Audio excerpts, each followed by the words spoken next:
WhatsApp governance పై AP అసెంబ్లీలో చర్చ జరిగింది. నెలాఖరికి వాట్సాప్ ద్వారా 300 ప్రభుత్వ సేవలు అందుబాటులోకి వస్తాయన్నారు లోకేష్. వాట్సాప్ గవర్నెన్స్ లో హ్యాకింగ్ జరుగుతుందని వైసీపీ ఆరోపించింది. అయితే దానికి సమాధానంగా హ్యాక్ చేస్తే 10 కోట్లు సొంత డబ్బు ఇస్తానని ఛాలెంజ్ చేశారు లోకేష్.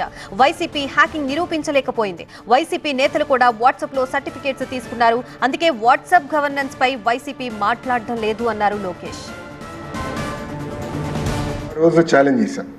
ఎవరన్నా కానీ ఇది హ్యాక్ అయిందని నిరూపించగలిగితే, అంటే వాట్సాప్ పైన ప్లాట్ఫామ్ హ్యాక్ అయింది నిరూపించగలిగితే నేను స్వయంగా నా డబ్బులు 10 కోట్ల రూపాయలు ఇస్తానని ఛాలెంజ్ చేశాను అధ్యక్ష.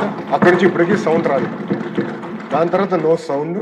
దీని గురించి మాడతాం మానేశారు. బహుశా వాళ్ళు కూడా సర్టిఫికేట్ తీసుకున్నారని నేను అనుకుంటున్నాను అధ్యక్ష. అంటే మాజీ ముఖ్యమంత్రి గారు ఫోన్ లేదన్నారు. కేశవ్ గారు టెక్నాలజీ ఇస్తున్నారు, ఫోన్ కొనిచ్చి వాట్సాప్ ఇన్స్టాల్ చేసి పంపిస్తే ఆయన కూడా నేర్చుకుంటారు వాట్సాప్ గవర్నెన్స్ గురించి. నేను బలంగా నమ్ముతున్నాను అధ్యక్ష. కౌశిక్, నేను పార్ట్నర్షిప్ ఫర్మ్ స్టార్ట్ చేయడం బెస్టా, ప్రైవేట్ లిమిటెడ్ కంపెనీ స్టార్ట్ చేయడం బెస్టా? ఎందుకు అంత కన్ఫ్యూజన్? ఎక్స్పర్ట్ తో మాట్లాడు. ఎక్స్పర్టా? ఎలా? బాస్ వాలా బీ ద బాస్. కౌశిక్, నేను పార్ట్నర్షిప్ ఫర్మ్ స్టార్ట్ చేయడం బెస్టా, ప్రైవేట్ లిమిటెడ్ కంపెనీ స్టార్ట్ చేయడం బెస్టా? ఎందుకు అంత కన్ఫ్యూజన్? ఎక్స్పర్ట్ తో మాట్లాడు. ఎక్స్పర్టా? ఎలా? బాస్ వాలా బీ ద బాస్. ఈ నెల చివరి నాటికి 300 ప్రభుత్వ సర్వీసుల్ని వాట్సాప్ ద్వారా అందిస్తామన్నారు మంత్రి లోకేష్. కొన్ని సర్వీసుల్ని తీసుకొచ్చేందుకు చట్టాల్ని సవరించాల్సిన అవసరం ఉందన్నారు. ఈ నెలాఖరు కల దాదాపు 300 సర్వీసెస్ ఈ వాట్సాప్ పైన మన ప్రభుత్వం తీసుకొస్తుంది.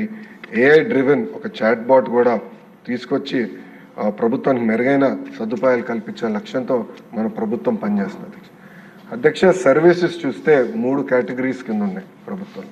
ఒకటి నేరుగా అందించే సర్వీస్, రెండోది వచ్చేసి ఎక్కడైతే హ్యూమన్ ఇంటర్వెన్షన్ ఉందో అది,